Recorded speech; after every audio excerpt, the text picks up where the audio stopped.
Merci de votre extrême fidélité à JBS Télévision. Bienvenue à cette édition du 8h, une édition que nous ouvrons en santé. Titanex et herculienne, telles peuvent être qualifiées les missions qui attendent le nouveau directeur de l'hôpital La Quintini de Douala. Le docteur Louis-Richard Ndiok n'a pas le temps de faire un diagnostic. Il est au courant des maux qui minent cette institution hospitalière. Il devra donc immédiatement passer à l'action. Hervé Mokouré. Lui, c'est le docteur Louis-Richard Ndiok, le tout nouveau directeur de l'hôpital La Quintini de Douala, nommé le 12 avril 2016 à la faveur du décret du Premier ministre. L'ancien directeur de l'hôpital régional des DA remplace à ce poste le docteur Jean-De Dissongo, sans doute limogé à cause de l'affaire Koumatekel. Un nouvel homme arrive donc à la tête de l'hôpital La Quintini de Douala pour tenter de redonner à cette structure sanitaire ses lettres de noblesse, jetées aux orties depuis de lustres. À tout égard, pas besoin d'être un analyste affirmé pour mesurer l'ampleur de la mission du docteur Louis-Richard Ndiok. À défaut de guérir cet hôpital à l'état grabataire, le nouveau directeur général doit en attendant administrer des soins palliatifs afin de trouver la solution définitive qui pourrait éventuellement conduire à une guérison à long terme. La mission est certes difficile, mais pas impossible. Le cancer qui ronge l'hôpital La Quintini est à un stade terminal. En jetant un regard sur le diagnostic, la chair de poule nous envahit. L'hôpital La Quintini souffre d'une mauvaise gouvernance hospitalière, du trafic des organes humains. Les patients sont traités comme du bétail, vente illicite de médicaments et falsification des ordonnances. Le personnel médico-sanitaire, démotivé, apte à se livrer aux activités mercantiles. À La Quintini, le sort du patient se trouve entre les mains de Dieu, car le sort de l'humain est devenu une simple banalité. Sans argent, crever, on s'en fout. C'est triste de le dire, mais c'est la dure réalité. S'il veut être un héros, le docteur Louis-Richard Ndiok doit s'attaquer à tous ces maux. Sinon, il entrera bien comme un héros et s'en ira comme un zéro, comme son prédécesseur. Depuis hier donc, l'hôpital La Quintini a son nouveau directeur général, le professeur Louis-Richard Ndiok, qui arrive à la tête de cette institution à scandale, aura bien des défis à relever. Quels sont justement ces défis? Réponse avec vous, Edwige Biwele. L'image actuelle de l'hôpital La Quintini de Douala est très pathétique. Il ne répond presque plus trop aux attentes des Camerounais au vu du manque de considération notoire envers les patients en situation d'urgence. Et la conséquence la plus grave est la perte des vies humaines. La tâche du professeur Louis-Richard Ndiok, nouvellement nommé à la tête de cette structure sanitaire, à l'heure où l'environnement hospitalier est secoué par des scandales et autres maux, ne s'annonce pas des plus aisés. S'il arrive et qu'il puisse changer déjà le comportement des infirmiers, ça serait un bon atout. Qu'il améliore la situation de l'hôpital, non? Qu'on prenne bien soin des malades. Qu'il soit conciliant, qu'il tienne compte de la situation précaire des Camerounais et qu'il puisse prendre en compte leurs besoins de manière spécifique en ce qui concerne chaque Camerounais. Avec tout ce qui s'est passé dernièrement, il a vraiment du point sur la planche. Il ne sait pas s'il va vraiment s'en sortir. Les défis qui attendent le nouveau directeur de l'hôpital La Quintini sont énormes, à commencer par celui de redorer le blason de cet hôpital, cible de toutes les critiques, en appliquant les directives du ministère de la Santé publique relatives à l'accueil, à l'orientation et à la prise en charge des patients. Qu'il puisse garder les lettres de noblesse que les Camerounais souhaitent de l'hôpital, qu'on puisse avoir des soins dans des urgences de façon rapide avant de réclamer des sous. On prend d'abord soin du malade et après, il peut payer. Parce que quand tu arrives avec les précipitations, tu peux même avoir l'argent, mais quand on commence déjà à te demander d'abord l'argent, vraiment, c'est pas bien. Je ne voudrais pas que l'argent soit plus important que l'être humain. J'aimerais qu'une fois que j'arrive à La Quintini, qu'on ne tienne toujours pas trop compte de mon avoir, mais qu'on essaye au moins, ne serait-ce que les préliminaires de santé, qu'on essaie de s'occuper de moi. Il faut donc humaniser les soins. Pour ce faire, le professeur Ndjok devait user de son pouvoir pour corriger certains manquements afin que l'hôpital à Kintini ne soit plus malade que les patients qui s'y rendent. Comme ça se passe ailleurs, comme nous voyons ailleurs, quand on arrive, on vous accueille avec des brancards ou alors avec des chaises roulantes, on vous amène dans le service qui est approprié, vous recevoir, on vous reçoit, on vous administre d'abord des premiers soins, on vous installe déjà dans une salle où vous pouvez recevoir des soins. En attendant, peut-être contacter un membre de votre famille qui viendra ensuite maintenant régler votre facture. Le nouveau directeur a un suivi pour ne pas écoper comme celui qui vient de partir, pour ne pas endosser les fautes des autres. Voilà, donc je voudrais qu'il ait un suivi par rapport, et ils doivent avoir une conscience professionnelle. Ils doivent savoir que nous sommes tous des humains et traiter les autres comme tels. L'insécurité sanitaire ne serait plus grandissante dans cet hôpital de référence et les Camerounais n'auront plus cette crainte majeure qui hante souvent les esprits, celle de tomber malade, d'être transféré et de devoir affronter la misère notoire de cette structure hospitalière. De ce fait, la nation ne sera plus en péril car la santé est un droit fondamental non négligeable.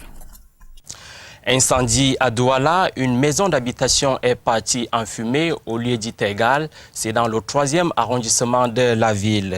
La cause de cet embrasement qui n'a pas fait de mort est, selon les témoins, une panne électrique. Il aurait cédé après de nombreuses baisses de tension. Aurélien Tomi, Nono Fotue. La scène s'est produite aux premières heures de la matinée. La maison d'habitation, construite en matériaux provisoires au cœur d'une mini-cité, a été entièrement consumée.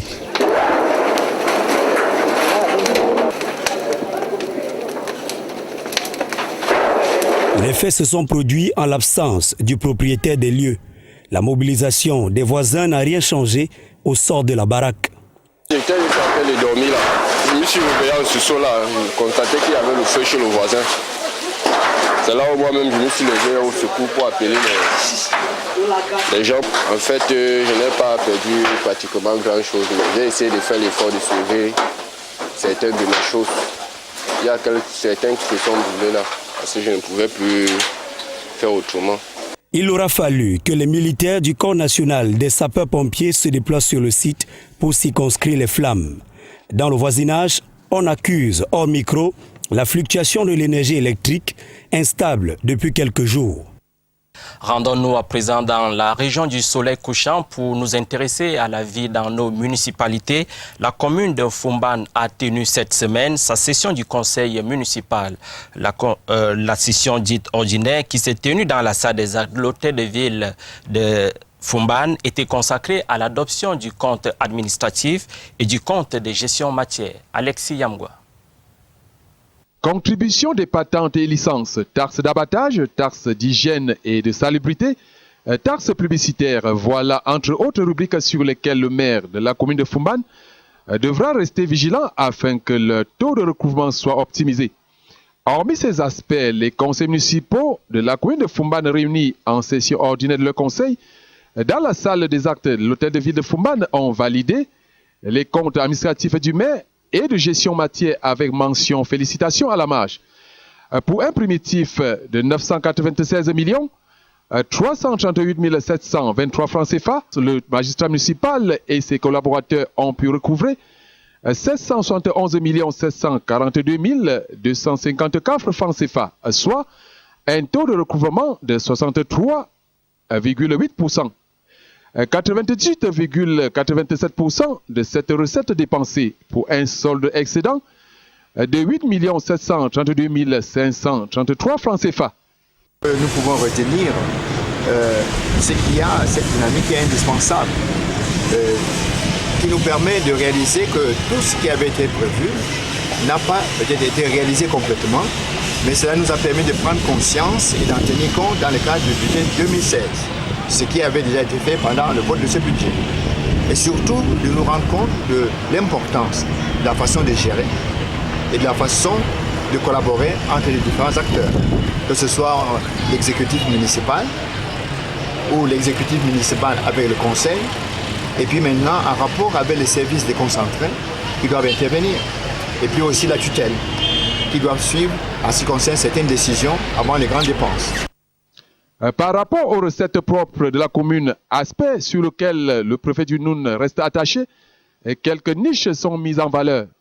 Service de recette qui a été créé pour suivre, pour voir par exemple s'il y a des carrières qui peuvent vous donner des moyens, par exemple le marché à bétail, par exemple la construction d'autres stands, des déploiements, des espaces de commerce, etc. Et puis aussi le développement des activités en ce qui concerne le cadrage même de tous ceux qui ont des activités économiques dans la commune. C'est-à-dire qu'on arrive à établir une sorte de cadastre fiscal dans la commune. On avait entrevu, il y a le chef de centre des impôts qui vient d'avoir une promotion au niveau régional à Yaoundé, qui a commencé un très très bon travail avec nous, qui permet beaucoup de rentrées et nous allons poursuivre dans cette voie. Pour le reste, le défi lié à l'addiction en eau potable est en train d'être relevé. Et la construction du marché central de Fumban est attendue. Aux promesses de M. le maire, Dr Damou Damjoya. Nous restons dans la région du soleil couchant, cette fois pour parler politique. L'Union des populations du Cameroun, UPC, a 68 ans. Un face-à-face a été organisé entre deux tendances pour aplanir les divergences entre les membres de ce parti. Alexis Yamgwa, une fois de plus. 10 avril 1948, 10 avril 2016, l'Union des populations du Cameroun UPC a 68 ans.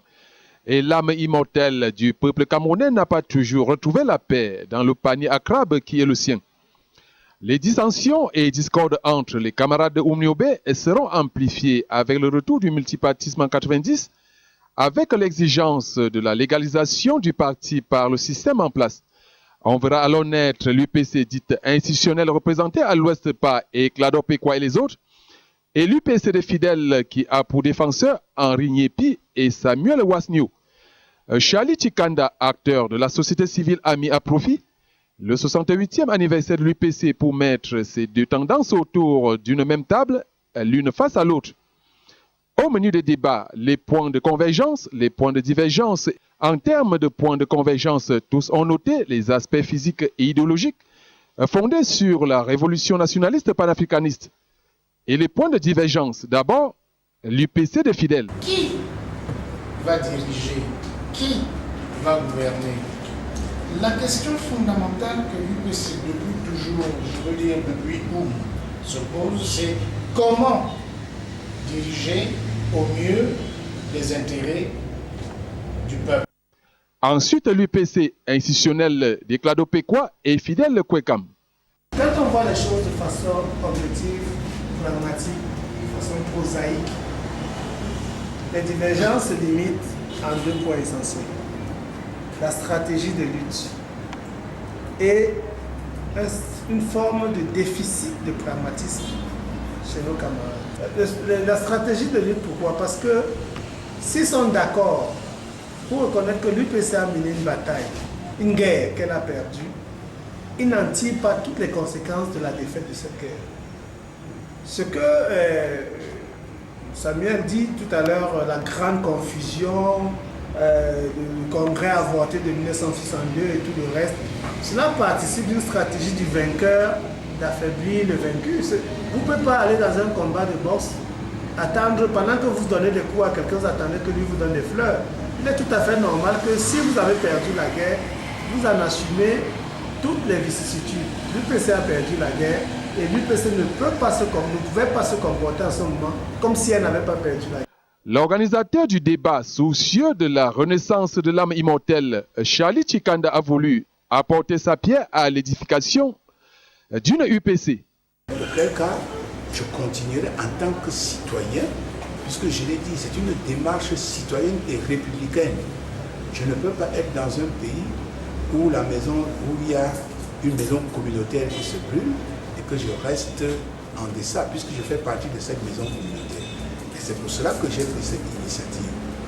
C'est surtout sur la recherche des stratégies de cohésion que les tendances ont exprimé leur désir de voir l'UPC unie. Et pour y parvenir, il faut sortir de la logique de la diversion, que les ultras des deux camps s'ouvrent à la différence et à la tolérance, et la mise sur pied d'un cadre formalisé à travers lequel ces tendances doivent s'accepter. Une note en culture dans cette édition, la musique collée à la peau des Camerounais, c'est le moins que l'on peut dire à l'observation de la société. Il se compte par milliers des mélomanes qui ont un penchant pour l'une ou l'autre musique et même pour l'un ou l'autre rythme. Et au sujet de ces rythmes, musique et époque, les arguments se bousculent. C'est dans ce reportage. Le Cameroun, vous avez dit une Afrique en miniature et je vous donne raison. Cette véracité ne saurait uniquement se limiter à la mixture des populations, des tribus, des peuples et que sais-je encore de ces cultures. Outre les identités culturelles à chaque tribu, voire ethnie, vient s'inscrire dans ce vaste chapitre culturel, la musique. Le son est chaud, bouillant, touchant, le son là va te voler. Babamba, Eli, qui va aussi m'aimer. Que même par pitié, on se marie. Du makossa, du rap, du hip-hop, du bikutsi, du mangambe, des rythmes, on en citerait à profusion et à chacun son rythme musical et ce ne sont pas les arguments qui font défaut. Mon rythme musical préféré, je préfère précisément le hip-hop parce que les chanteurs rappeurs, et ils révèlent plus la vie des gens. Bon, ils parviennent dans l'image des gens, quoi. Et quand tu suis ça, ça te restaure un peu quand même. Moi, franchement, on n'est pas allé loin. J'adore plus les musiques cool. Puisque trop de bruit, c'est pas bon. Un homme devrait réfléchir, prendre bien du temps pour réfléchir. Pour d'autres encore, l'embarras du choix est grand, d'où la multitude de goûts. Mon rythme musical préféré, j'adore plus les rythmes bamileke, la musique culturelle, le ndombolo. Le makossa aussi, c'est mes trois rythmes de préférence.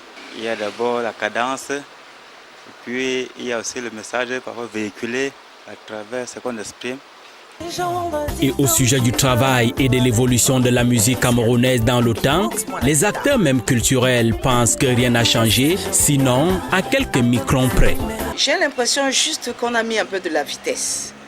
On a mis de la vitesse, on a mis un peu de plus de vie par rapport au bikutsi ou au makossa dia.